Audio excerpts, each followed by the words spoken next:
Hello there. Welcome to the IWS podcast. I'm your host RJ, and I have a very special guest today, my man Jay. How you doing today, sir? Doing well. And yourself? Excellent, excellent, man. Thank you. I'm glad to have you here. I know we've been able to have a little bit of a discussion offline before we came today, but I hmm love the way the conversation flowed and the way that it went, and I really want to go into more details so we can hopefully capture a lot of that for the audience to hear as well. Yes. Now, I always like to start by really letting the guests talk a little bit about their lived experience and what some of the experiences that they've shared and that they've had growing up, because for a lot of us, especially males, we don't get a lot of that type of content and that type of experience of being open and honest about how we feel and what we've been Mhm. through. So I want to start by asking you a bit about your family dynamics and how you grew up. What was that environment like for you? So my family dynamic. So for as long as I can remember going to my earliest memories, it was my mom and my grandmother in Mm, the house with me, and then my mom eventually partnered up with someone, and they had a child, which was my little brother, okay. and the three, four of us lived together for a while. My grandmother eventually passed away when Okay. I was, I believe, six, five, no, five or six, or five going on to six. Mm, And so it was my mom's partner, my mom, myself, and my little brother for a while. And that stopped for a little bit. And we moved down to Florida and lived there for a little bit and then moved back to New York. So there was a lot of back and forth together. They were together sometimes, sometimes they weren't. yeah. We're sort of seeing that sort of relationship. And then my relationship with my biological father was non-existent. Mm, As I grew up, we discussed it a little bit more with my mom. She opened up and discussed the nature of their relationship, and I internalized it thinking that it was a relationship in which he didn't care about me or didn't want anything to do with me, that sort of thing. I was an afterthought. Didn't There was nothing that he really wanted to step into in terms of fatherhood. yeah. And what she divulged to me was like he was actually or is a great person, and the character flaw that he has is like he was controlling in the sense that he didn't want my mom to move to America. So, to provide some context, I'm Haitian born. I was born in Haiti, and then moved here when I was 2 years old, Okay. in Florida. So Florida, New York, Florida, New York, Florida. Gotcha. We're all caught up, and in that he was in disagreements with because he was doing well for himself in Haiti, and which is not a commonplace sort of situation Hmm. in that environment. And he was doing well, and like, why do you want to leave a place that we've called home, and essentially taking um, me out of that environment and all that? And it's like, well, if you want to go, you can go, but my support in that stops. So grew up without getting to know him, having a relationship with him. So naturally, I had a very close relationship with my younger brother and my mom, because those were the mainstays in my Yeah. life. That was one of the few consistencies that I had growing up. No doubt. Wow. Man, that's a very interesting way to put that part of your story into context, man. I really want to make sure I honor that. Just the Mhm. fact that your mom obviously made a very big decision to leave Haiti, Mhm. but then at the same time, like even when I listened to you describe how your father's position was, like I can understand that. I'm a father as well. Mhm. Um, to choose to leave the country, I'm curious before I continue to give you my thoughts on that. Like, did you ever get any clarification as to why your mom wanted to come to America as opposed to maintain whatever it seems like stable life that your father was providing to her? Yeah, so I'm gonna age myself, but this is in the late '80s. So she's looking around like, hey, things aren't getting any better. Um, so this is cool for now, but Yeah. what sort of environment is my child going to really grow up in. And I would have been extremely privileged in that, but I'm in an environment where other people are struggling. And as you see, when you're close by to individuals that are struggling, they're not getting into it with each other more or less. They're sort of looking at you in a certain way. And Right. it's a lack of resources and desperation and things of that. And in my eyes, I see it as it puts you in a certain position Yeah. um, that might not necessarily be the safest for you. Gotcha. So she was just like, okay. And it's funny, like as I grow up, we have more adult sort of conversations and things of that nature. So as a teenager, she described what her idea of what America was. So she was like, "Yeah, milk comes out the faucet. There's smoke in the streets." I kid you not. Like she's telling me these things. Like you open your fridge and there's juice in there all of the time. Like it's a good old time, right?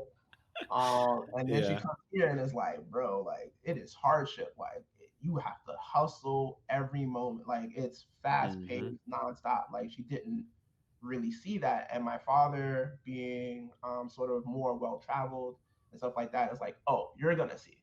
Like he was being petty. Like, "All right, you go over there, see how Go much." find out for yourself. Yeah, we'll find out for yourself. And yeah, it was real. Like a life really challenged her, and she stepped up to that challenge and was very convicted in her belief that this was the right decision for herself and more primarily her child being me. Yeah. Okay. Now that does make sense. I will say, and I appreciate you sharing that. I've had a few Haitian friends I've been privileged enough to know growing up, Hmm. um, and I have heard about that disparity. And it's not like it doesn't happen in other places of the world, or Yeah. that it also doesn't happen here in certain places where you can see immense wealth and immense Hmm. poverty at the very same time, like sometimes on the same street type deal. Hmm. And I remember one of my Haitian buddies, he said stuff like that. Like you can see somebody who's doing very, very well for themselves and they're kind of driving by a lot of people who are truly impoverished. And like I feel like what you were sort of alluding to is that it might not be safe because people know you are doing okay. Not like you, but like your family's doing okay. Hmm. And that you could potentially be a target Yeah. because of that. Not that you did anything wrong, but just for the fact that you have more than they do. And, Yeah. people who have not tend to look at the ones that have. Yeah. So that Yeah. totally, totally makes sense.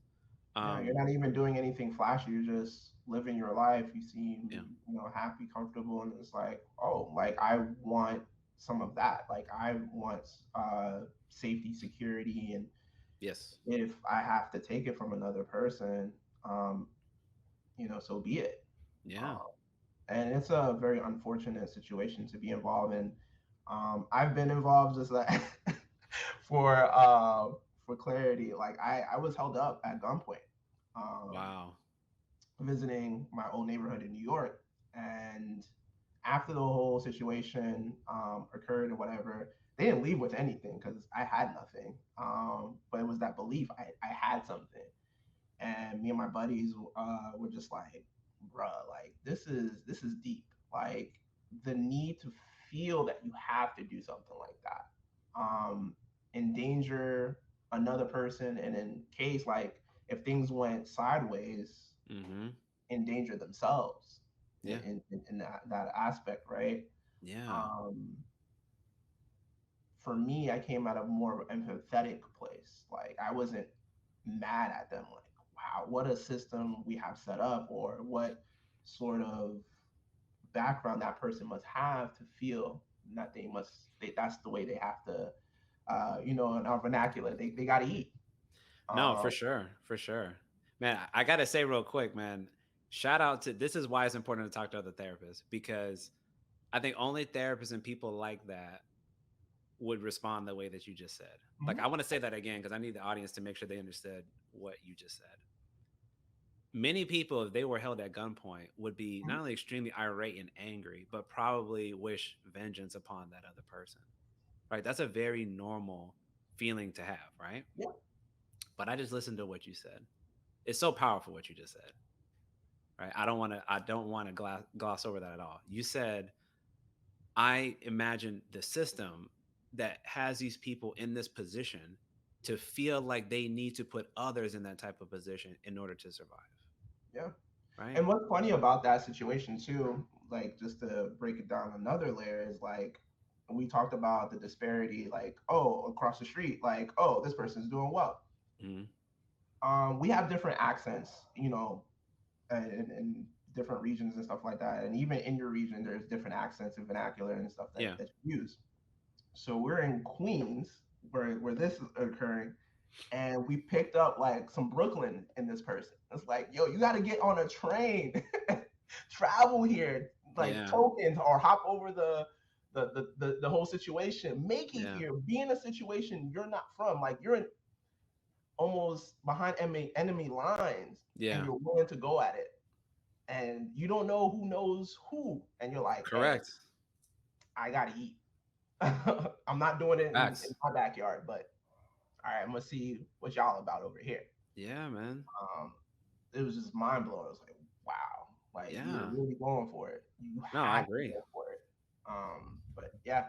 No, that's super important, man. It's like, yeah, like you said, you're deconstructing the idea of like what even motivates that person. See, I'm a believer always that people, to me anyway, are not inherently bad or evil. Mm, But when you put the people in certain conditions and certain environments, I'm a big environment, like environment versus biology. Not that biology doesn't play a role for certain people to behave the way that they do. We do know there's chemical imbalances for some people, right? But for the vast majority, I would say, I think it's the environment that you put them in.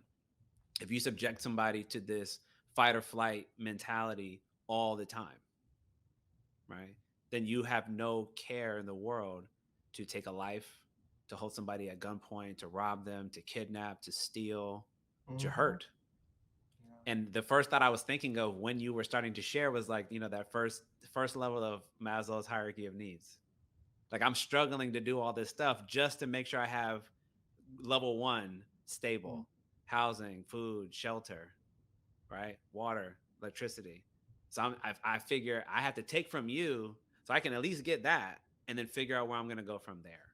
Mm-hmm. Right? Like that's how that comes across to me. And I'm also a big systems type of guy where I don't look at the person and say like they're inherently bad. Not that your choices probably couldn't have been better, right? The person didn't need to rob you, but I understand that the system that they may be in, the environment that they may be in, may encourage that type of behavior because they may be left with very few alternatives. Yeah. Is that sort of what you Yeah, meant when yeah, you were yeah, explaining when you absolutely. explained about that? Yeah. And what was interesting about that trip was, so I had been living in Florida for a couple of years at that point. Mm-hmm. I had moved my sophomore year, and I was visiting like my freshman year or something like that in college, and catching up with some of my old high school buddies and classmates and stuff like that. I'm like, oh, so and so is locked up, or so and so just got out. So and Mm-hmm. so is hiding from the police. So and so got into this situation or that situation. They're in the hospital. They're in all this other stuff, and I had admittedly some resentment towards my mom for moving us around, and I had to learn in retrospect, like she was trying to find the best environment that was going to help her children grow safe and be responsible adults. Her idea of what being a responsible adult would look like, Mm-hmm. and it really cemented for me the need to come into this field and work with individuals that come from very similar environments like myself, so they wouldn't feel the need to get into what we label as bad decisions. Right. Okay, they know that they have other alternatives. They're able to discuss some of the trauma and stress that they're under, and have that platform and feel comfortable and really lay it out on the table and dissect certain things and move forward. Um, Yeah. so for some people that are going around doing certain things are, like you were describing, in survival mode, don't know any other way of going about things, and are laying down the tracks as the train is moving.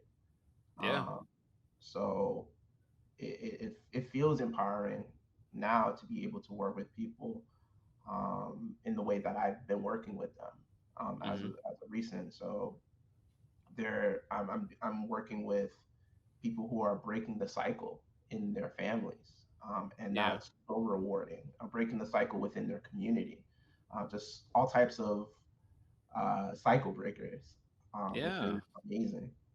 No, absolutely. I mean, we need that, right? That's I think you're getting to a bigger point about, not only why we're here and the populations and the demographics that we serve, because a lot of times it can be those common experiences that we share or that we're privy to, that we know about, that draws us to want to be of service, to want to be of assistance and help guide people out of that situation. That's why I was trying to make the point earlier about the way you chose to look at that situation with that brother who chose to hold you up, right? And notice I said you made a choice on how you chose to look at that. You could have been very much been upset, irate, press charges, like you could have did the whole thing. I don't know all of what you did, but I can tell based on the way you explained it, some part of you was like empathetic towards that person, right? You were like, man, it's unfortunate you're in the situation that makes you think that that's the best way to get your needs met. Mhm. Like a lot of times we don't do that. We do the snap judgment. It's like, Mhm. nah, man, you try to wrong me, you violated me, man, I'm coming back for you, Yeah. right? Like you can't do that to me. And I'm not saying that that's always going to be our response, but I Mhm. really like the fact that you chose to look at it the way that you did, Yeah. because we don't And often do then that. it's a humbling experience. It's an experience in which I felt I had to utilize gratitude. And that's something that Hmm. I discuss with my clients a whole lot is gratitude and looking at um, even in the worst of situations, and it's difficult for people to see that, there is areas of gratitude. There might be something that you learn from that situation. There's opportunities to grow, something that you really wanted came out of that situation, however you want to label it. And in that particular situation, I can say that I walked away from my life. I walked away without a person having to go to jail. I walked away from all types of different situations within that situation. Yeah. So I'm grateful. I hope that individual's doing a whole lot better for themselves, right? Agreed. And Agreed. like you were saying, some people with vets like, hey, the hell to that person, bro. I hope that they got what's coming to them. It's like, I really Yeah. hope you're in a situation where you're not having to continue to do that, or you're facing the consequences and other consequences of that particular behavior, Yeah. and not continuing to engage in that behavior altogether. Absolutely. Absolutely, man. It's to me, it's critical that to me is part of how we can grow beyond those situations and better our circumstances. Because a lot of us may come from environments like that, especially if you talk about like right now with the pandemic and the way the economy is going, things like that. A lot of people are hurting right now. Yeah. Hmm. But we know as black and brown people, a lot of us, it's no different. Like, a lot of us have been in those types of conditions for much longer than 2020 in the last couple of years. Like it's been more of a staple of the community is hardship and learning how to navigate out of it rather than not having to deal with it and all of a sudden having to, if you get what I mean. Yeah. So I think that's an important distinction there. And you started touching on it a little bit, but I want to go much more intentionally at it when you were starting to talk about the type of people you wanted to work with and getting into the field in the first place. What are some of those other factors or primary motivations you would say that got you to want to pursue a career in social work? The motivations, just seeing how much my community was in need, Mm, and then making sure that I could be a provider to the community, be the bridge to helping the community meet its needs. yeah. Um, so when I first got into the field, I was doing my internship for undergrad and graduate school. I was working with teens. Um, and that was a great experience. It was what it was. Uh, Shout out to anybody who's still working with teens um, or has worked with teens and young people. And then I've coming had my out, fair share. you had your fair share. Yes, sir. Yes, sir. And then deciding, all right, I want to work with adults. That's where I felt the most comfortable, and being able to serve that community, and in some way helping the community that I originally wanted to help, because some of these individuals have teenagers of their own. And what I found out in working with these teenagers is like, yeah, we have our own stuff at that age that we're maybe trying to figure out and we're dealing with, Yeah. but we don't have the agency to necessarily change those things when we are teenagers, like our circumstance Correct. and Right. stuff like that. So I felt it was great working with those parents and those adults who would then trickle down some of the things that they're experiencing in therapy, and Mm-hmm. some of the growth that they Oh yes. experienced. So it's just like that was my roundabout way of No, working with that's that community. no, that's dope though. Like, and I love what you said there. Like, you felt the call by the community to be of service. Like, I love that. That happened to me more recently, which we'll get into in a little bit. But when you're talking about teens, right? I mean, I'm a father. I have an 11-year-old, so I talk a lot to parents. I talk a lot about co-parenting, Mm, and I think it's important, especially when you're talking about teenagers, and you were sort of illustrating the lack of autonomy that you have, like when you were describing agency, because obviously you can't pick up and leave. You don't have a way to pay bills. Like, you're more or less stuck where you are. But if you have an opportunity, sometimes I see the when I work with a person, I use it as an opportunity to try to help other aspects of the family structure. So if you're working with a teen boy, for example, which is probably the most common thing that people would come to me for, then and usually maybe a mom who is bringing them in, I yeah. would leverage the opportunity of working with that young man to then work with his mom to try to give her some of the game. So like you said, it would distill and trickle down to what we're doing with that particular young person. Mhm. So trying to hit both at the same time. I'm telling him to do these things and we're guiding and providing a lot of guidance in this particular area. It really helps and benefits if you're making sure you're doing this too, because that way it's congruent, Yep. right? You're asking him to give you this and you're making sure you're giving this in return. You're right. Mhm. You're right. That does make sense. That will help strengthen your relationship with him. And then he'll probably be less defiant. He'll probably be more compliant with you because he can tell that you're being more genuine and open and honest with him, Mhm. right? So I try to leverage both. Like, if you kind of give me the door of the teenager, then I'm going to leverage that relationship to also help you, because I know a lot of times that's where the friction comes in between the Mhm. parent and the child. They're Mhm. like, I don't think you're listening. I don't think you understand. I think you're shutting me down. I think you're being too judgmental, all that kind of stuff. Yeah. So I very much try to use both, because they sometimes, maybe you've had this experience. They'll bring them in like you're the problem. Yeah. Like, Fix it. if I bring them in there, we just need to fix them, and I'm trying to turn the table. It's like, ma'am, sir, maybe these are some of these things you can do as well to really support what you want me to address with your son or your daughter. Yeah, and for disclosure, I had for my internship, I had interned at a place that was a residential facility Gotcha. for teens. So these parents normally were middle class, upper middle class, rich, um, would True. send their kids off to a state that they're not from, and sometimes within the state. So it was it was loose. So it's the best way to describe it. Like I'm trying to keep it PG-13. No, I Right? get you. I get you. It'd be like, all right, we're from Utah. All right, we're coming down to Disney for a family vacation, and these kids not knowing any better, they're just keep continually going south, and then they end up at this residential place, and it's like, what? And it's like, yeah, surprise Wow. intervention.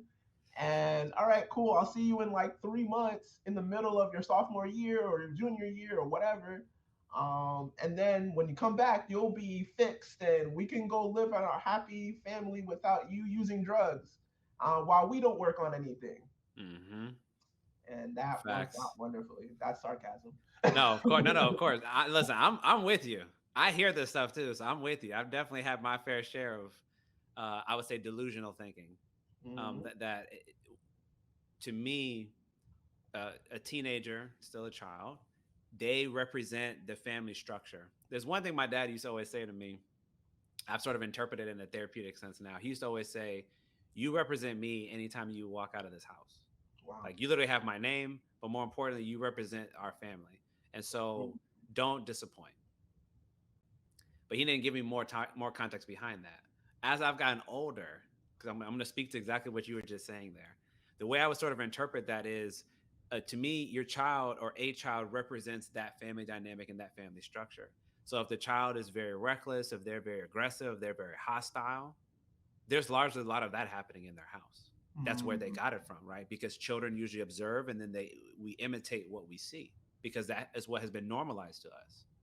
So then if a kid comes in here and he's ready to fight and cursing and screaming and doing all this stuff, there's a good chance they're seeing a lot of that at home. Doesn't mean it's always the case. There, of course, are exceptions. Some people come yeah. from lovely homes and they just happen to be so conflicted internally that they create a lot of chaos, right? Mhm. But largely, that's not what I have seen. It's usually they're reflecting where they came from. Yeah. So if you put all the onus on the child and say, you're the problem, let me fix you. I brought you to him. Let me bring you to Jay. He's going to take care of you. We're going to send you back and everything's going to be fine. It's like, ma'am, sir, there's other issues that are going on. Your child is just helping illuminate and illustrate part of what's going on. I Mhm. need you to have some level of accountability here. Yeah. Yeah. I don't know I've if you would even agree with worked with parents uh, that they're putting their kid in therapy, and as a result, it's like, oh, I need to go to therapy too, that. Yeah, and that's wonderful. And it's like, hey, I'm asking you to do this. I have to be able to the medicine that I'm doling out. I have to be able to take myself. love And that. they're both working with different professionals and working on their own stuff because they realize like it's not just the kid. Maybe there's something that's coming off of me that is affecting our home environment, and let me Yes. figure that stuff out. Absolutely, man. And I will say in my time, like more on my own solo practitioner, I've spent a Mhm. lot more time actually inadvertently working with families because I end up again, somebody will bring like the Mhm. teenager or the young man, and I end up working with the mom. Or I end up working with the dad too. Because I'm helping trying to be the bridge in terms of the communication gap that exists. Like this one talks at this one's not listening. So trying to, really help to formulate a stronger connection where we can communicate more effectively, more clearly. So I see the value in being able to do that. But I love the point you're making. It's like we're not putting all the responsibility on the young person and saying they're truly the problem. Yeah, In my experience, they usually represent and reflect what is going on at home. So that means all parties might need to be doing some work if we want the family as a whole to flow and function better. absolutely, 100%. So definitely agree with you there. Now, piggybacking on all this experience that we're talking about and all this work that we're doing in the field, I genuinely want to know, and I think the audience would also want to know, what is your lived experience been like so far as a Black male therapist? Because we know that we are such a small part of the provider community. Yeah, What has your experience been like doing this type of work so far? it's been rewarding. It's been supportive. Um, I'm like trying to think if there's been any major setbacks, and from my experience, I could say not many. Um, pat myself on the back. I feel that I'm very resilient. Mm-hmm. I'm able to sort of take certain challenges and look at my perspective in regards Yeah, to them and grow from them beautiful. and learn how to forgive in certain situations that are not the most fruitful. Mm-hmm. And a bit of pettiness in me sometimes is just patience and Oh watching yeah, certain situations I don't necessarily agree with work out themselves out. And I don't have to be the hammer of justice or vengeance or anything like that. It's like, hey, just continue to do my thing and remain positive. And what I've learned in my experience is to embrace the community that I'm around in terms of clinicians. yeah, So if I'm around clinicians that are cheering each other on, looking out for each other, making each other aware of certain things, helping each other grow, having a place of accountability, and all of that, like I couldn't be any happier because I realized that I can't do it on my own. I need other people, like-minded individuals, to mm-hmm. be there, and for other individuals who are within the field. that are um, men of color. Um, I can say sometimes we can be isolated. Like it can feel isolated because we're Yes. such a rarity, and it's like, how am I going to be understood? Yeah. Um, and I try to look at it in a place of, let's not focus on the things that make us different and find some commonalities where we Hmm. can within the field. Like, where it is like we're able to meet another men of color within this field. It's like an oasis. Like, hey, what's up? Like, you too? Like, it's hype. No, Um, for sure, man. but to depend on that and only that, like, we'll starve, we'll dehydrate Yeah. within that. So it could be a commonplace of certain hobbies and interests. It could be certain tenets you hold yourself in terms of a professional, certain niches that you have Yeah. that can bring in that community. So I go on tangents sometimes, but No, no, to no. I'm following. your question, yeah, my experience has just been wonderful. Like I wouldn't trade it. Even the not so great parts, Yeah. uh, because I'm in a position right now where I can comfortably say I'm a mentor. I've been called a mentor, and I'm like, oh man, like every time I hear that word, right, like I end up with like one extra gray whisker on my face.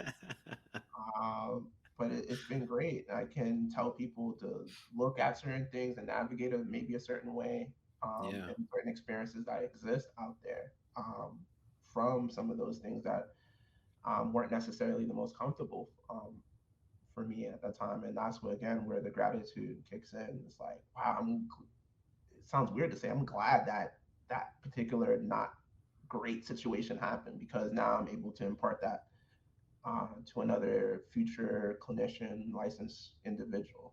Yeah. It's great. Very, no, very, very powerful facts you're saying there.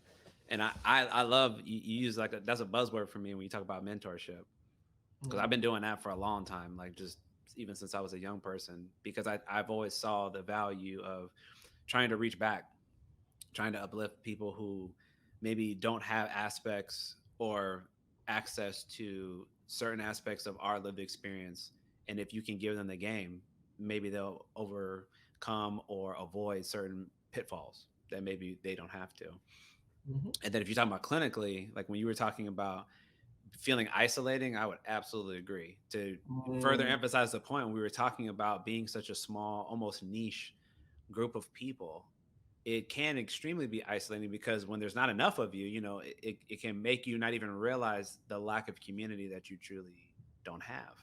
So that's been a big part of me and my lived experience, I would say so far, making these connections with people like you is to try to create that sense of community, because I think we don't want us to feel very lonely and isolated, particularly in the wake of the pandemic where people already felt very alone Mm-hmm. and isolated because we weren't allowed to be around each other. So trying to make more of an effort, to be communicating with each other, to share, to collaborate. That's why opportunities to do stuff like this to me is so important. I always very much value it. But then on the flip side, when you're talking about mentorship for clinicians, also I think very important, Yeah. because to me it doesn't benefit anybody if you have all this knowledge and experience and technical skills if you don't share it. Yeah. And I don't just mean share it as in share with your client. I mean share it with somebody else who's trying to walk in your footsteps, so to speak, Mm-hmm. and do some similar type of work. I think it doesn't benefit them. So the more that we can share, both through Yes. our lived experience, our technical knowledge, our areas of expertise, but also the other piece that we're doing here, being more open, being more vulnerable, being more transparent. I think you need the combination of those two to get a holistic experience that somebody can really benefit from, whether they are going to be a fellow provider, whether they're just at a challenging point in their life and they're just trying to figure out what they should do. Mm-hmm. I think there's so much value from being able to learn from these type of discussions.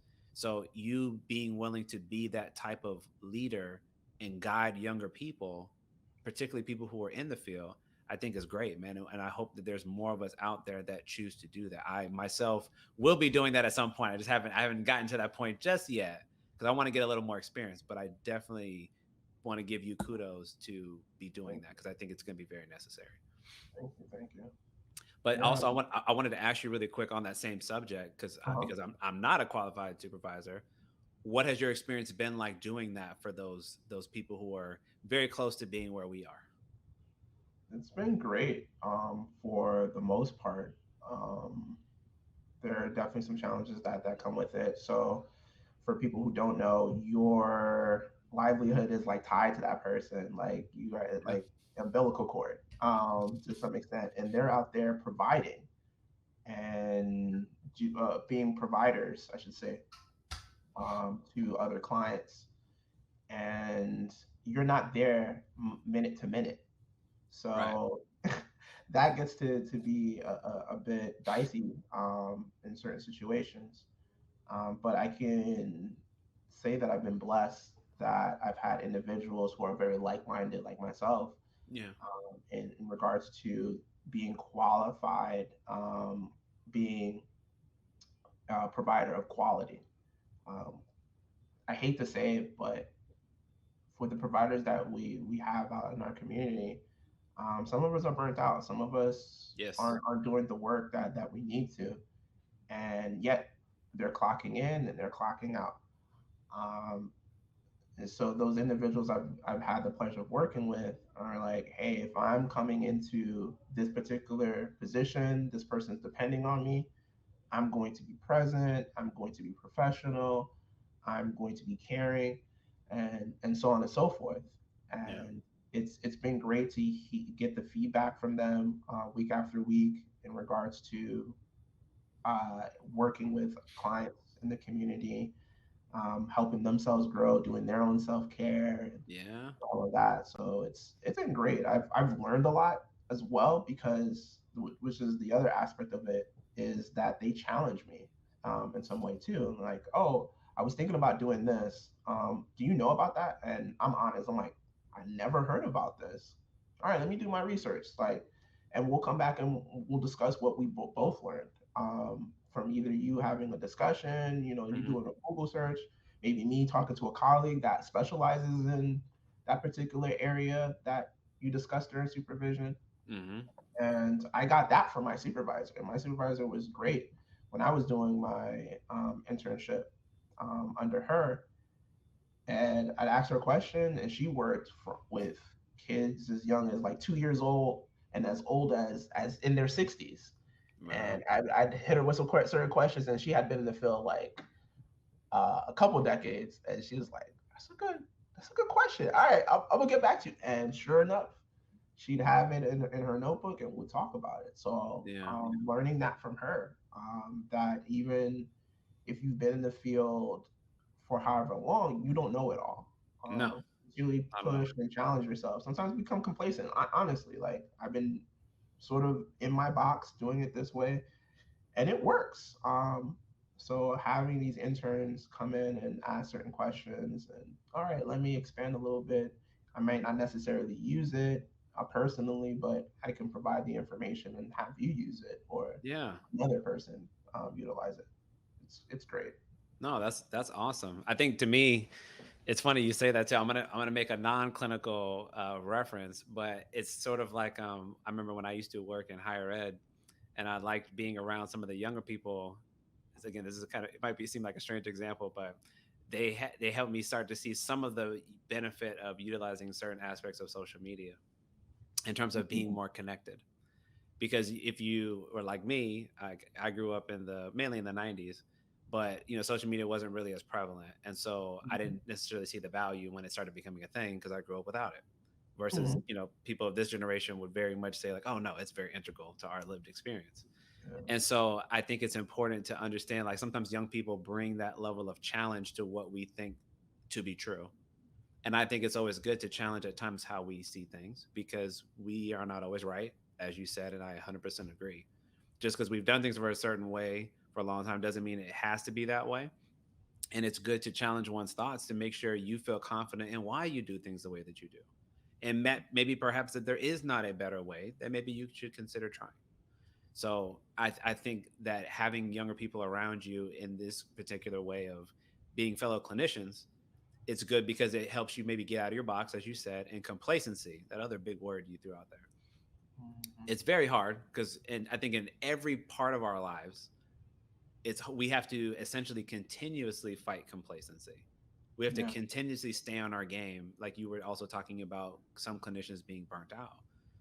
I got to have good self care. I got to have good boundaries because if I don't, I'm going to end up taking on more than I can handle. And I'm essentially going to run myself into the ground. That's what burnout is, right? For those that don't know, for whatever your particular field is. Mhm. And you got to make sure you're giving to yourself first so you don't lose sight of that. I don't have any interns under me in that way, but you better believe if I did, and I'm talking about it enough on this platform, you need to take care of yourself. I don't care Yeah. what your job is. I don't care if you're a parent and you love your kid. I love my kid. That's not the point. Like, you got to be okay though, in order to be an effective therapist, in order to be an effective intern, to be an effective mother or father, business person, whatever your roles are.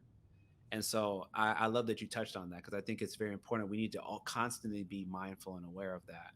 And I think when you, at least to me, when you have people under you that you feel some level of accountability to, that's a little bit of additional pressure that Yeah. makes you, maybe it can be a sense of motivation, right?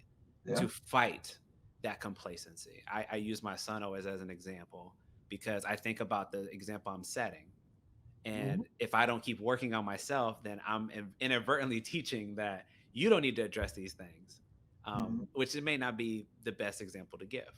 But when you Yeah. have people like that looking up at you, looking at you for guidance, then you're like, okay, man, I got to stay on my game because I don't want, I don't want them to learn a not as effective way to be. So very, very good points, that you mentioned across the board. Is there anything you want to add to that? Uh, Whew. It was funny thing is during my supervision, so it's weekly. There are certain questions that I ask to sort of see where the interns are. Hmm. Um, and I remember one was like, "Dang, like is it interrogation? Like we good? Like is everything all right?" Like yeah, like I just wanted to make sure that this person was entirely sure about the decisions that they were making at that particular time. Hmm.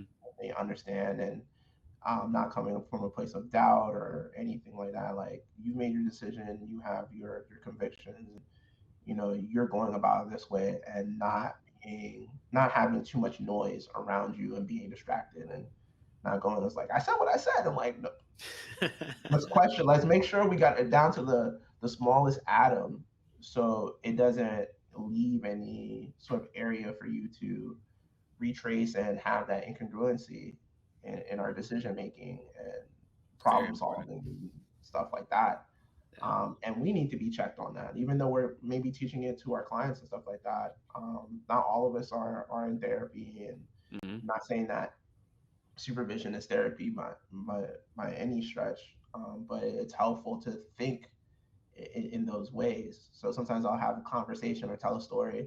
I'm like, did you ask this? Did you ask that? Did you say this? Like, oh crap, I didn't. So it's good to like review tape in Yeah. a certain way for those who are familiar with sports. You grow from some of those things. Like you did this well, but this maybe doing it this way would be more effective, more um, cost efficient. However you want to categorize it, it'll make you in a sense better. Yeah. Not that you're not good or you're not doing great, but like we can kick it up a whole other notch if we do it maybe in this particular way. And Absolutely. even for the stumbles and stuff like that, my supervision style is not to beat you down about the missteps that you made, but let's look at some of the things that surround that particular situation so Right.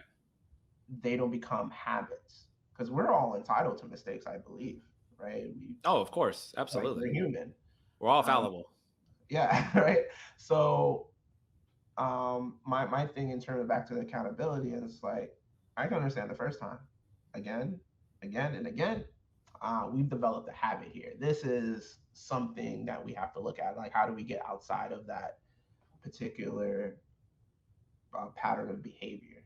Hmm. What are the things that are going to wake us up and make us aware that we're in that particular mode? Oh And yeah. what's the alternative? Yes. Because if we stop, which is great, right, with some of our bad habits, something else. fills in a lot Hmm. of times. So making sure the positive things, the things that we want, get replaced into that slot. Yes, absolutely. I talk a lot about that. That brings me, when you make that comment, that brings me back more to when I used to work at substance abuse, and you think a lot about the behaviors Mm-hmm. that we do.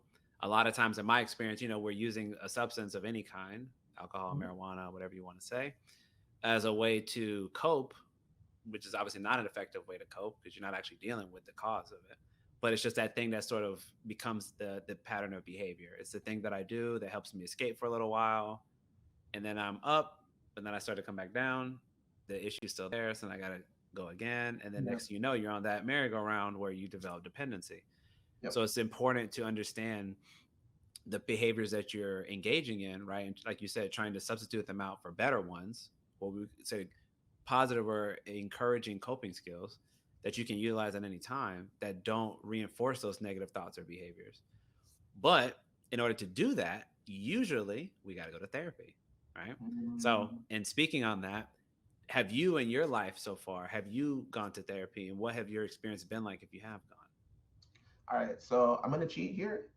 um, I went to couples counseling Okay. for it was marriage. Is it marriage counseling? I think it's marriage counseling. So before I could actually get married in the particular church, they required that Oh, we. like premarital counseling. Yeah, there we Gotcha. go. Gotcha. Okay. Perfect, perfect. I was like, what was it called again? So, I got you. um, and that was interesting. And what was funny about that whole situation was they get to like, what is it that you do for a vocation and whatever, and I'm like, I'm a therapist, and you just literally hear her gulp, like, oh, there I go.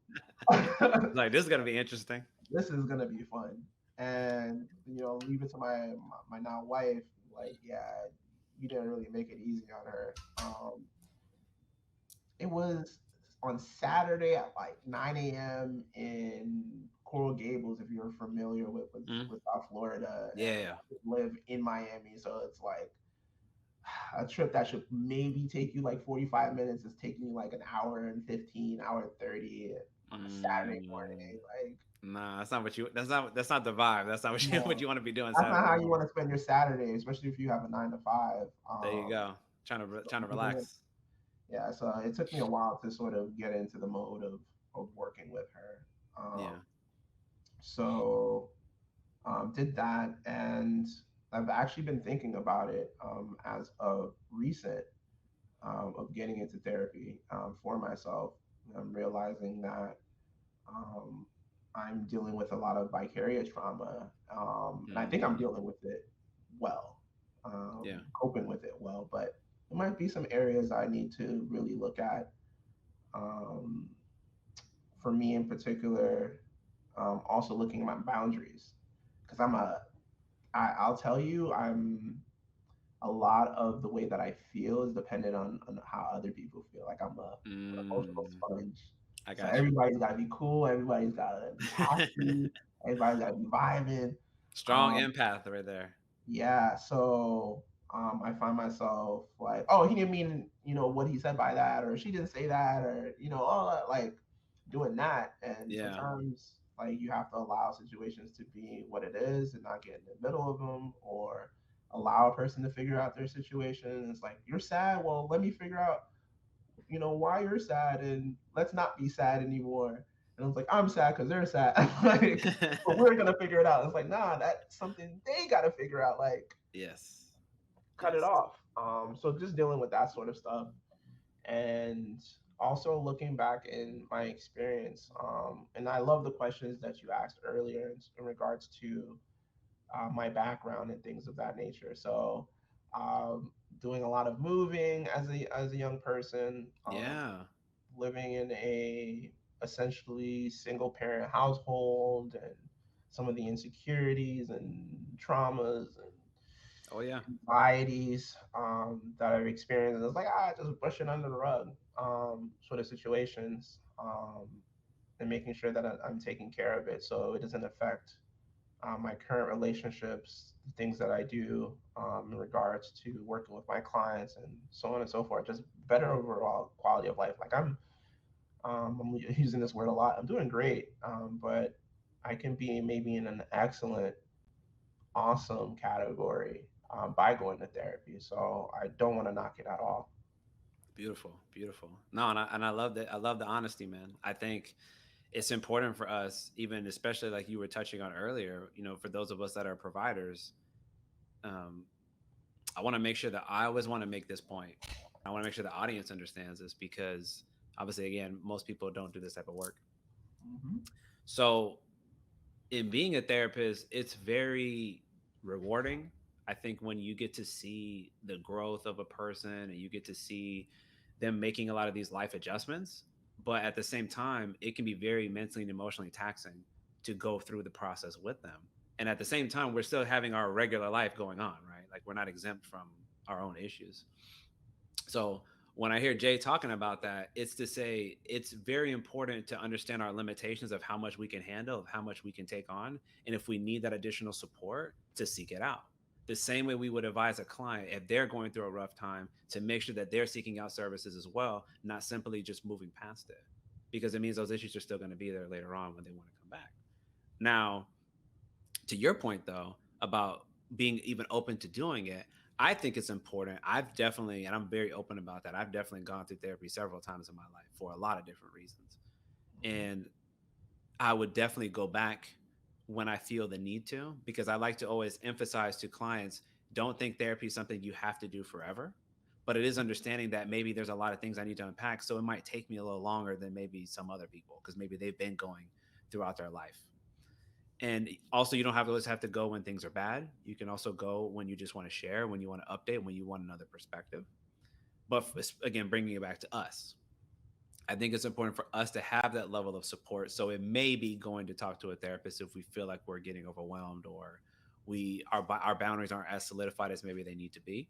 Hmm. It also could be like we were talking about earlier, and again, the reason why I love having these conversations, building that community, that social support, right? Like us being able to listen to each other and say, "Oh man, yeah, I definitely had a client like that. Oh yeah, I've definitely had some experiences like that." Like just being able to be understood, just like we would maybe talk about from a cultural lens or from a gender lens. Yeah, man, I've definitely been in a situation like that, dating, things like that. I think it's good to be able to hear each other and feel validated, of course.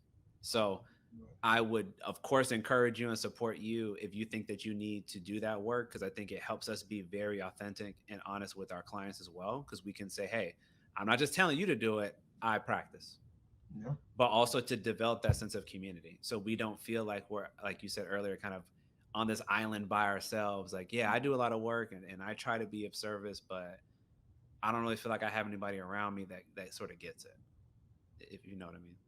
Yeah. Yeah. Yeah. Yeah. Yeah. So I support you, man. Please, if you need it, go do it. But that's also why we're gonna build out not only this channel, but I want to add more support for us, particularly who will do this work, because I think we need it, and Yeah. hopefully, we will continue to grow from there. Now, sort of going a little bit away from that topic, but still on the topic of us seeking out services more from a cultural lens. I've always been very honest about on this platform, particularly about what changed for me summer 2020 and really awakening a lot of people from the community because of a lot of the things that we experienced during that time, specifically following Mr. Floyd's murder. And I'm wondering, I always like to ask this question for fellow providers. Have you noticed in your clinical practice any specific changes to the amount of people that have sought you out or the type of people that have sought you out post that time? Yeah. So for my practice, I don't think it was a direct maybe result of that tragedy. Mm, But there are things surrounding it and unpacking and discussing certain traumas yeah. that have occurred in people's lives. So discussing incarceration, police brutality, uh, just other stressors within living in a more urban sort of community, Yeah. impoverished community, working with those individuals, and not directly related, but sort of just sort of the things that individuals that look like you and me sort of brush under the rug and say, hey, this is the way that it is. Like I Hmm. just need to deal with it. More so in a working environment. So workplace tension, Oh yeah. happens as a result of people not being culturally competent, which is a nice way of just saying they're Yes. racist. Yes. Very So polite way. yeah, so working with those individuals and helping them understand and advocate for themselves and being Hmm. supportive in that in that regard. So yeah, that has been sort of my experience and Okay. working with those the individuals after that summer. Okay. No, and I appreciate that. I've definitely had a similar experience for the people that did seek me out. For Hmm. me, it was I got more of a surge. That was sort of Hmm. my that was the awakening for me to really pay attention more to my communities because I didn't realize prior to that, in all honesty, I didn't feel particularly valued. I felt like more or less like anybody else who was in the field. It was not until that time that I really felt empowered and emboldened to say, "Oh, I need to really pay attention to them because they clearly are valuing us now, because so many of them are seeking us out now." Hmm. So that's usually why I asked that question. But to your point, though, once people did start coming out, that was a lot of the conversations. I'm very upset at my job. I feel like a lot of people don't understand what we're going through. They don't understand this life experience. I'm really angry and I don't know what to do with it, and trying to help, be present, sit with them, give them the space to get that stuff out, but then talk about how maybe some of those influences can be changed when they're in their workspace. So a lot of them, I know we talked about doing like town halls and trying to educate their superiors and their peers about what it's like to have some of their lived experiences. And it seemed like there was a fair amount of companies and institutions that were open to engaging in those very uncomfortable conversations. So I was Yeah. very happy to sort of play my role and be of service in that way. But I think it's important for those of us that have not realized, many of us from our communities do recognize that a lot of us have gone through a lot of hardship. It's been very normalized to us, to the Mhm. point, like you said, that we just sort of accept it. And we don't necessarily think that it plays as significant of a role as it maybe really does. Yeah. And I think it's important, even more so, for those of us that have never sought out therapy to do so, because we need, like you were touching on earlier, we really need to get some of those thoughts and beliefs challenged. We Hmm. need to get some of these ideas that these things are to be expected, these things are to be standard forever, because it is just a part of being Black in America. Hmm. I don't want that to continue to be as pervasive of an idea as it is today. So I think the more that we choose to engage with people like myself or like you and have those discussions and maybe get some insight, we as a community and then even larger as a society, we can start distancing ourselves from the hurt, traumatic people who just Hmm. have to overcome so much and be so resilient all the time. To no, we hurt and we feel pain just like you all do. And we don't want to have to keep scaling these mountains that we have to just to get to a point of being able to have peace. I hope you may agree with some aspect of what I just shared there. Yeah, yeah. Yeah, these are traumatic experiences, and it touches on in a lot of our families and our friends, and having to see it play out on a Yeah, national stage like that. yeah, It's it's scary. And then for me, in my own experience, prior to that, um, we were what was funny, I was speaking to somebody about this months ago. It wasn't that it was a surge of police brutality. It was just like now we have camera phones. Like back in the day, you actually have to walk around with a bulky camcorder yeah. or You whatever. had the shoulder deal. You're like over Exactly here right. carrying this thing. A little RJ's birthday, one of those situations. Yeah, man. Um, Yeah, but now we have these camera phones. They're in our pockets. They're an integral part of our lives, and and now it's almost commonplace now that you're pulled over or you're in a sort of interaction with a law enforcement officer, the cameras start rolling, whether it be yep, your own or bystanders, and we're catching a lot of some of the interactions that we've been having for many years. yes, sir. And it's bringing a certain level of fear and uncertainty and things of that nature. So like even for me, I was pulled over prior to that summer, but again, it was just like viral situation after viral situation, and getting pulled over well before it was just like, oh, okay, like I was taught, right? I don't know if you've had these discussions, having the talk.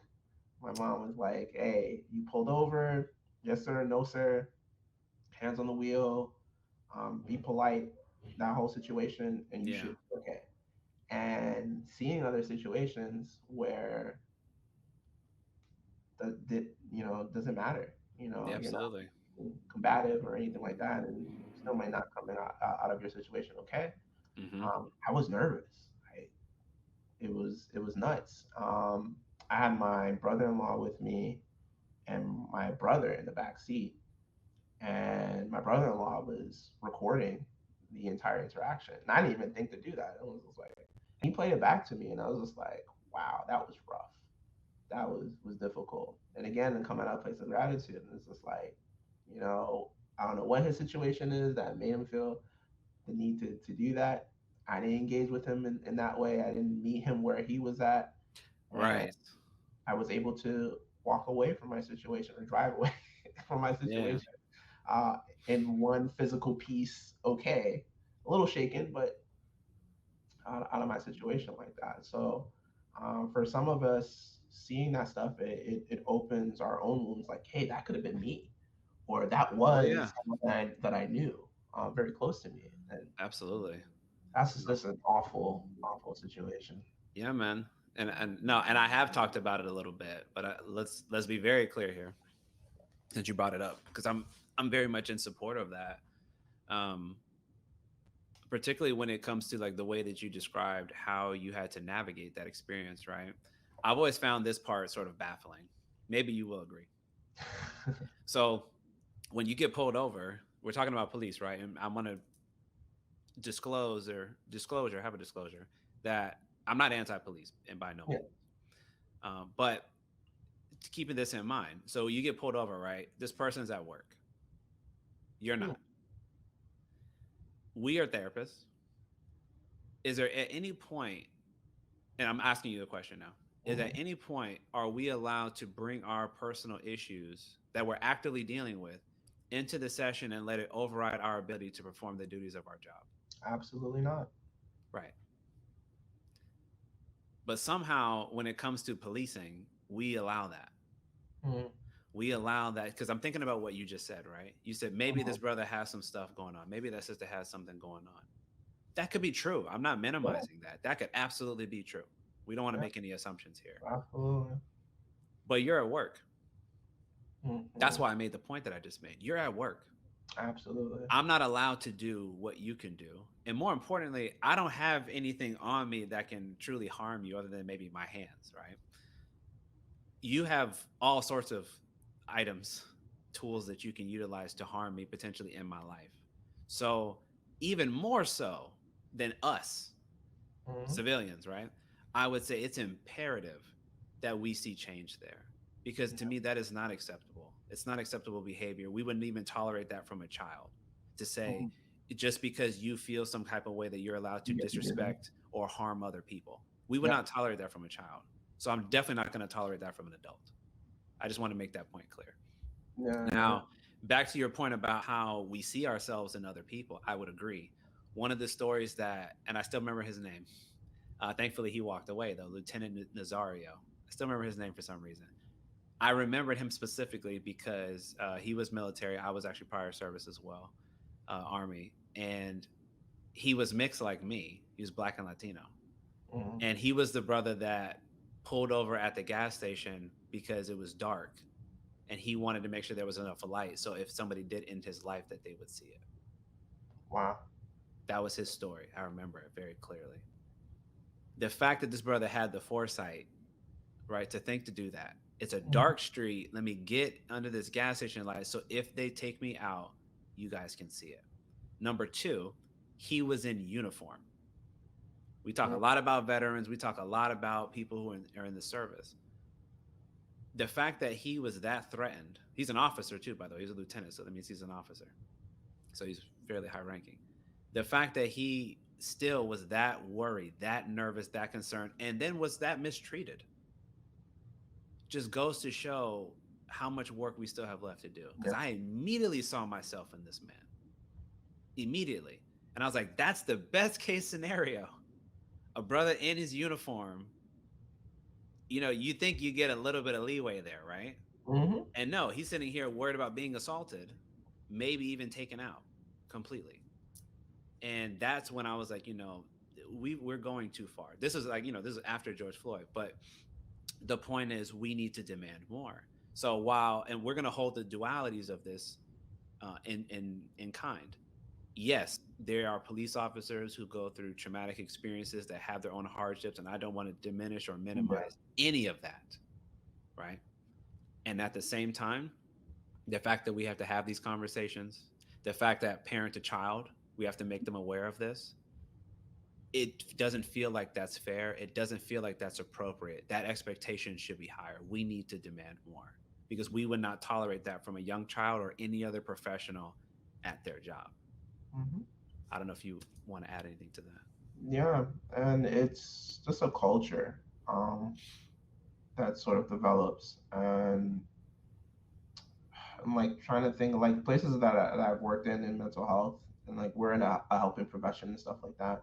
Mm. But you'll be in break rooms and sort of things, and like, oh man, like I gave that client a piece of my mind, and blah blah blah, and like, yeah, da, da, da. And it sort of like spreads, Yeah. and it's like we didn't get into the field to read people or any of that other stuff and make people feel bad, put them down, not help them out with whatever connection linkages to services and stuff like that because of Yeah. our own personal vendettas or beliefs and all of Mm-mm. that other stuff.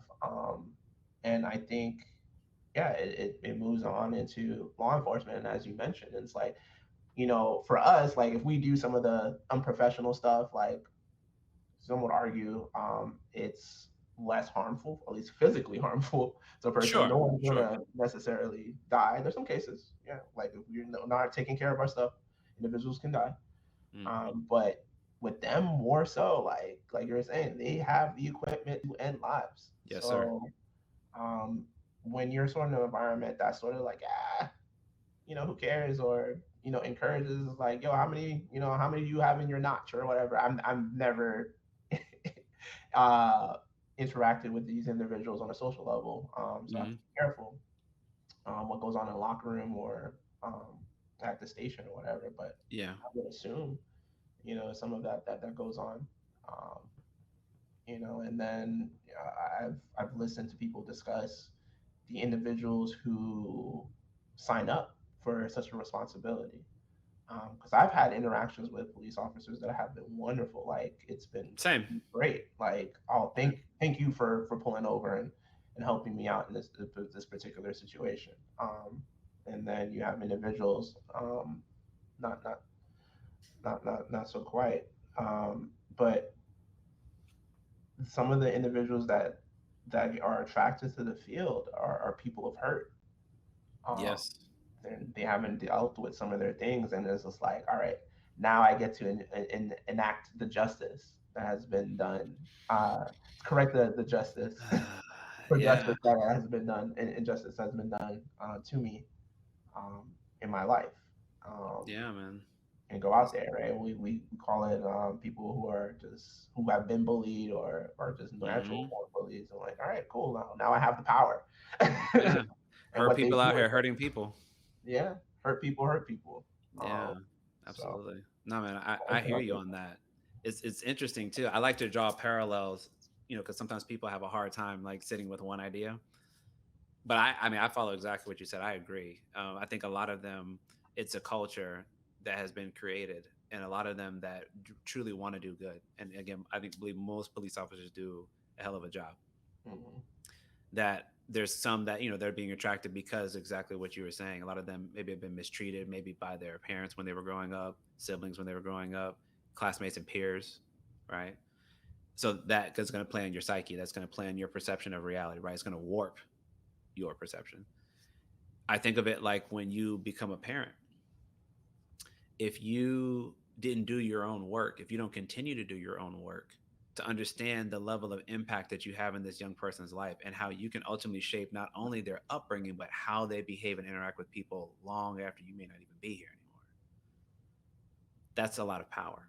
That's a lot of influence that you have.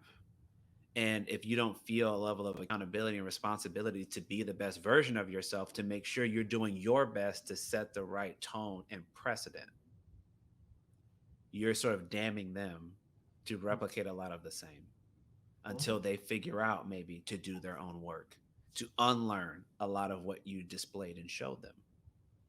I see that very comparably to a police officer maybe going through the police academy and then getting to their first duty station or their first place of employment, and then trying to maybe keep true to the values of why they probably came, but then Mhm. start get corrupted perhaps Yeah. over time by the culture that they see and like, yeah, that's okay. Yeah, I banged this dude's head against the wall, no big deal.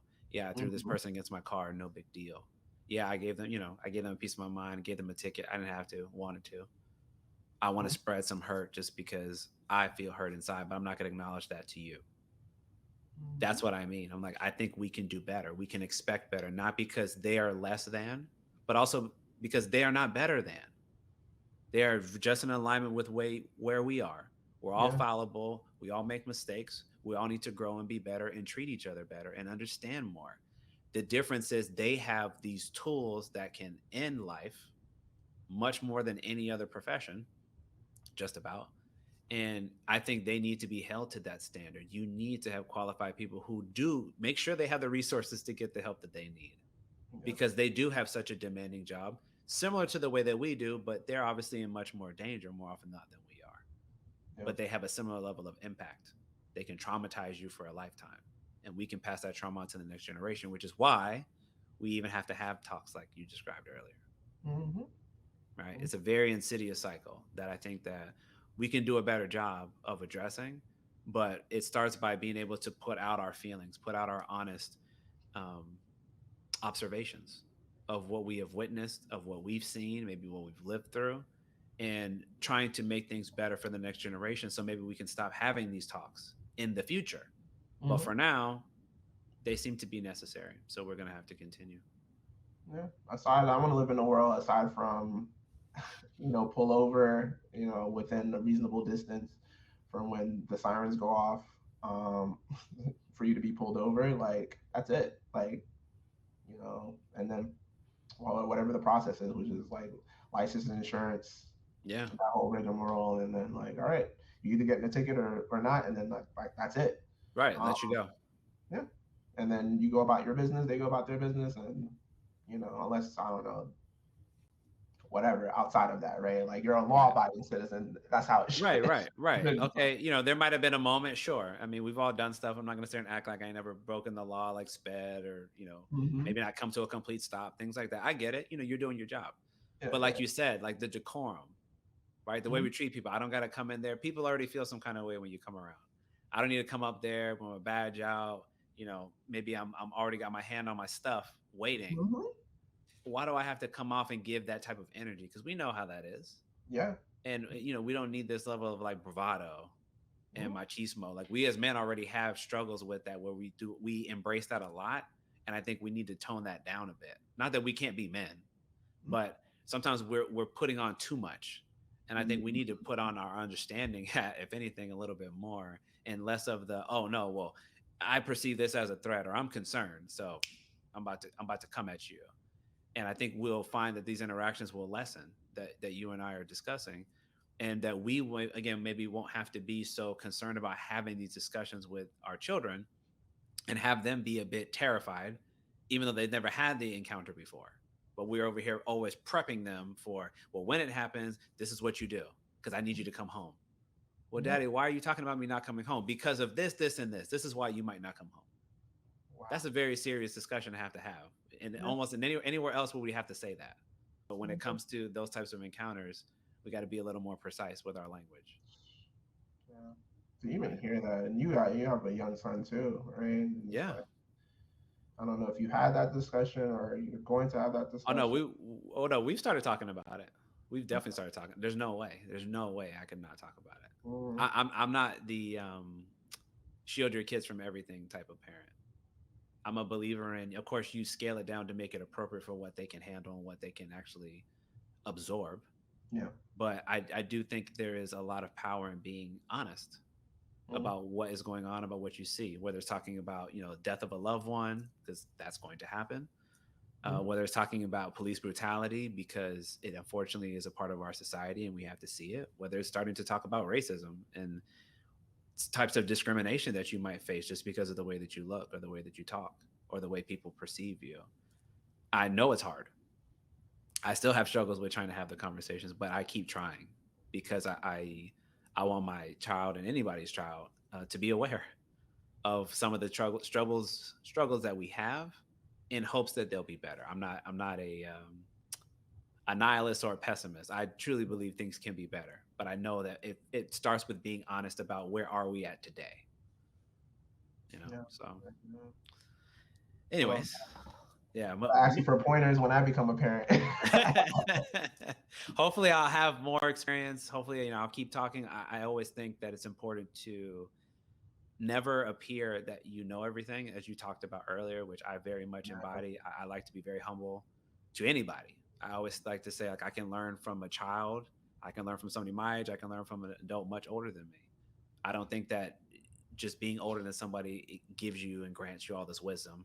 I Yeah. think we can always learn, and or even from your child. And so I think I try to bring that approach all the time. It's just having open ears and trying to really be open minded to what somebody's telling you without assuming what they mean and judging what they mean right off the bat. So I think if you, even whenever you're ready, if you take that sort of approach, like, you'll probably get some better outcomes. I can say that probably right off the bat. Quick tips. Yeah, yeah, yeah. If you didn't know, now you know. But sort of going back to the previous point of the people that you service and that you work with pretty often, what are some of the common issues that they may present with when you're first starting working with them? Yeah. So my population is typically adult males. Mm, And within that, look at anxiety and depression. okay. This is how it usually presents in those individuals that I work with. And then if you want to get into some of the other challenges that come with that, it's their relationships with others, their communications with others, Hmm. uh, work life stressors that they're dealing with. Um, and even within that, what I'm starting to see some more is issues regarding to the ways that they cope with the things that I mentioned before. Yeah. So I'm not super keen on working in regards to substance use or anything like that.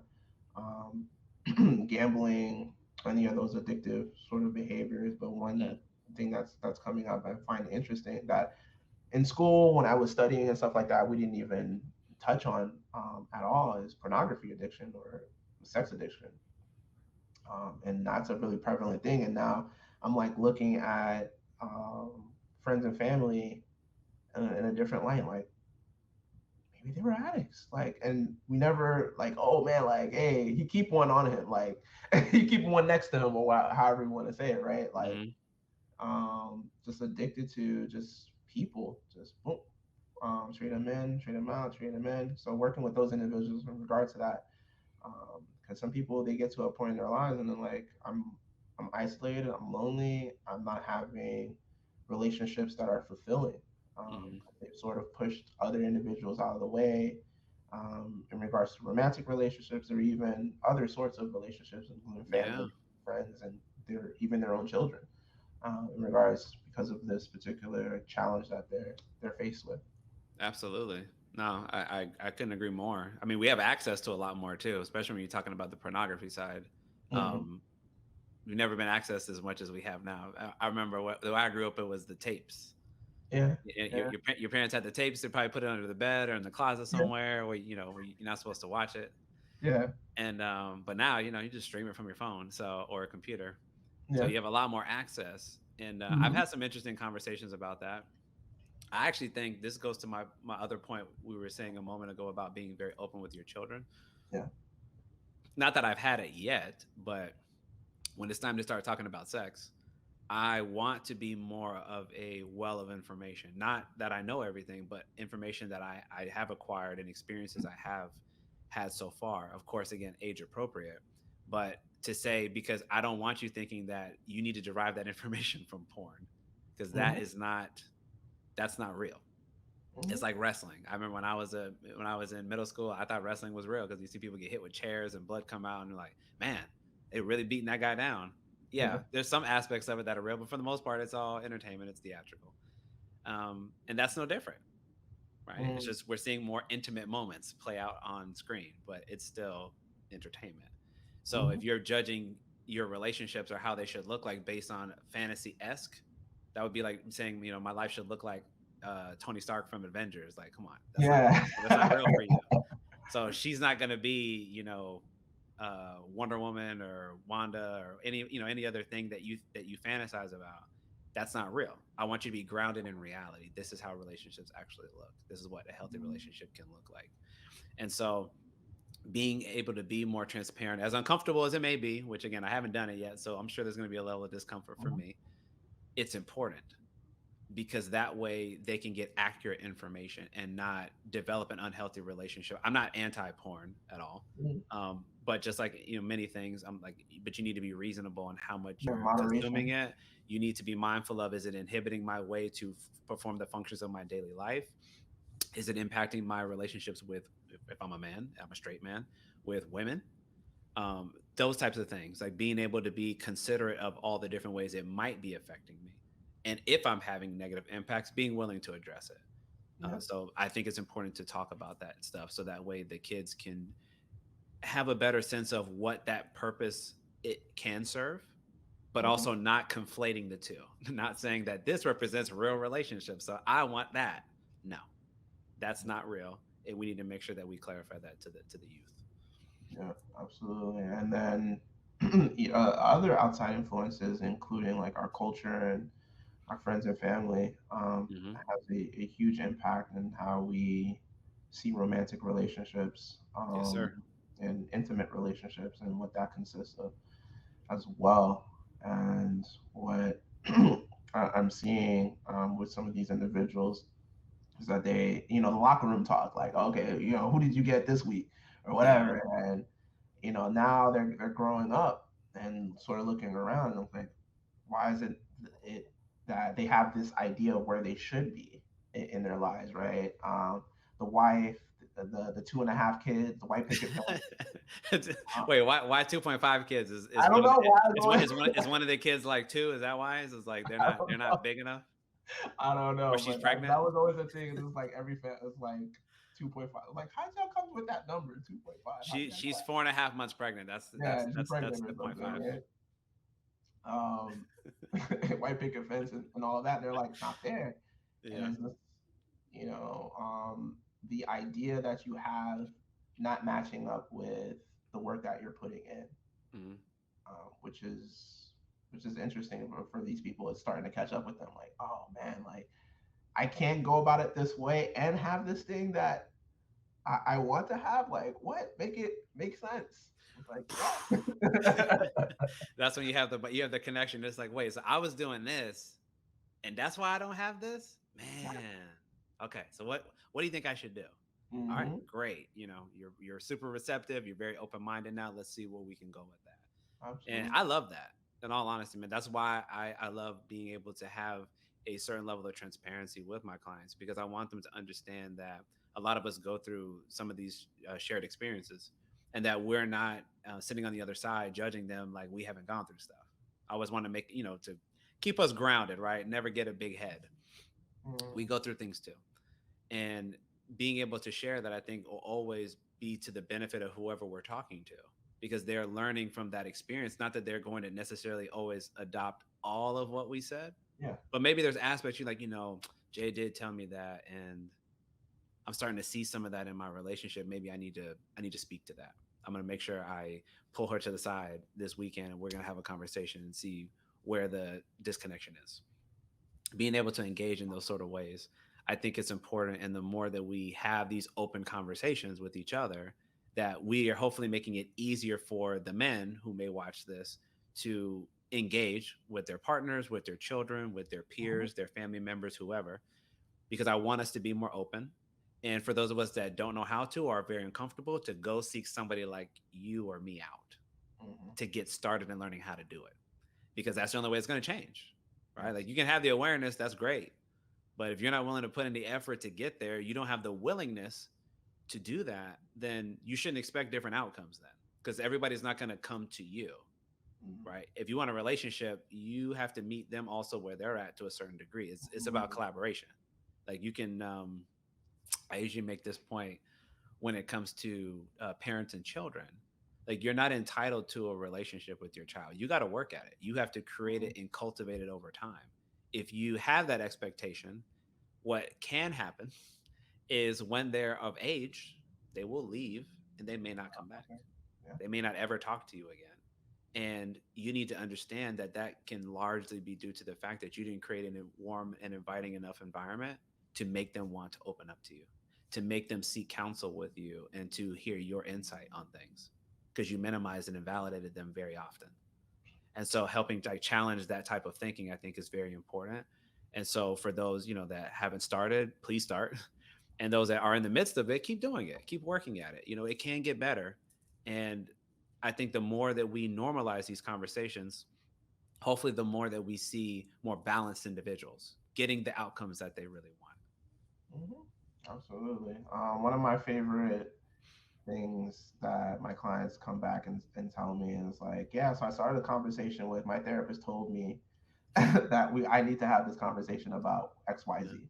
And I'm like, Hmm. cool, use me as an excuse if you want to, but as long as the conversation is happening, if you're Yes, engaging the sir. way that you have to, all the better. Like it's good. And eventually, when you're outside of therapy, I felt the need to discuss XYZ because you can't say Correct. my therapist told me, like I felt the need now. So it's kind of like the crutches. Agreed. Like, hey, I'll be your crutches until you're ready to walk, and then eventually go. Absolutely.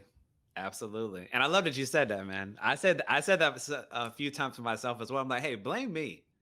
Say he told me to tell you, right? Hmm. Kind of like how Kevin Hart said in his Yeah, special. Like, yeah. hey, I'm trying to make the point. Hey, if you don't feel comfortable, put it on me. He Mhm. said I should share this with you. Cool. And then, like you said, eventually you will be able to stand up on your own and say, no, I feel like I need to make you aware that this is what I'm feeling, and let's see what we can do about that. Let's make sure we have a mutual understanding, and then figure out where we can compromise and collaborate with each other. Yeah, So absolutely. I agree 100%. 100%, man. Now, to sort of wrap things up, I like to end on something very positive and talking about the future. And you being obviously a fellow clinician, I wanted to know, and I want the audience to be able to know a little bit more about what you see for yourself in the future in terms of career, maybe personal goals as well. Do you have any ideas of how you see life moving forward in the near future? Yeah, so I want to continue my practice and growing it. So in the future, hope to have other clinicians that are like-minded working with me um, on a very similar goal. And I've seen other people do it and do excellent work with that. So Mm-hmm. my specialty being in working with men experiencing anxiety and depression, but be open to different areas that I don't necessarily touch on. As I disclosed before, substance abuse is not something that I particularly specialize in. Mm-hmm. So maybe working with a person who does that, making maybe working with a person who specializes in relationships and couples, and maybe working with a person who works with adolescents and kids, which would be wonderful. So Yeah. that's a dream of mine. And one of my goals is to continue to network and learn from other professionals, aid wherever it is that I can, in making sure that a person is taking, or our community at large is taking care of their mental health, their physical health, their emotional health, their spiritual health. Mm-hmm. And I can't do all of it. No, we So can't. no. So go see a doctor. So I'm in discussions with physicians. I'm in Mm-hmm. discussions with psychiatrists. I'm in discussions with physical therapists, lawyers, accountants. I Yeah. forgot to even mention financial health too. Like, hey, make sure you're taking care of your finances and Hmm. whatever. So just a person is just all around healthy, and they have different individuals that they can go to that specialize in certain things. Maybe not all at once, because let's be real, the resources may not be there Right. to take care of that. But like, okay, cool, I got my physical health more or less in maintenance mode. All right, now I'm kicking into high gear with my mental health. All right, got the mental health taken care of. Let me look at this credit score. Let me get the credit score figured out, and then build and grow. So that's something that I hope to continue to do, and then launch products that are going to be congruent with the work that I'm doing. So again, I'm really into self care. I'm really into a person growing and developing themselves outside of therapy, developing Hmm. health and coping skills. So Yeah. products that will help individuals do that if they are in between sessions, they can't afford to go to therapy, but want to do some work with themselves and getting connected with Hmm. themselves until they maybe have the opportunity to, would be wonderful. So just looking at things like that. Awesome. Awesome, man. All good things, all things that I think we can all benefit from. And Mhm. the more like minded individuals who engage in that type of work, I think the greater impact that we can have. Because, like you said, we can't do it all individually. Like, this is it very Um, much has to be a collective effort, right? And even when I talk about who I'm targeting here, I always like to make this point that this is not to be exclusionary to any one particular demographic, whether it be women or whether it be our white brothers and sisters or anybody else from any other cultural background. But it's to try to speak directly to this particular group of people because we are the least likely to take this type of help. And I want us to normalize that to feel more comfortable in asking for help and engaging in these type of resources that you beautifully just laid out that can be very advantageous for us. That's how we can help uplift our culture and our community if we start to attack a lot of these little issues that you described. So I want us to have more of this collectivist mindset when it comes to how we can empower and encourage each other. That's how we can really elevate. But to say all that to say, I appreciate you so much for being here and being willing to engage in the conversation because this to me is where it can start for some. That was a big motivator for me because I recognize, just like you, I cannot help everybody individually, but this is something that I can do with my time. I can engage people and hopefully passively encourage somebody to seek out help. Because, sometimes people, depending on where they came from, they may not want to hear somebody tell them, like, you need to go to therapy or you need to go do this. But mhm. maybe just hearing the conversation, hearing some of the lived experience, maybe that resonates with the person. And they say, he said he did that, or he's also a provider as well. Maybe I should go talk to somebody. So that's always my hope with every time I put any piece of content out like this is to hopefully encourage and motivate us to take better care of ourselves and to be willing to accept that help, not just go there, but actually be receptive and digest it and process it and Yeah, hopefully implement it in our lives. But again, I thank you a lot for being here. And hopefully, when you get your products going, you get these other things that you have that you're working on going, that that you can come back, we can support it, we can encourage it because I know you're trying to do good work. And again, it's going to take all of us to really make these bigger changes in the future. So, I appreciate that so much. thank you for your time, man. We're going to call that one a wrap. So, until next time, this is RJ saying peace, and we're going to close, man.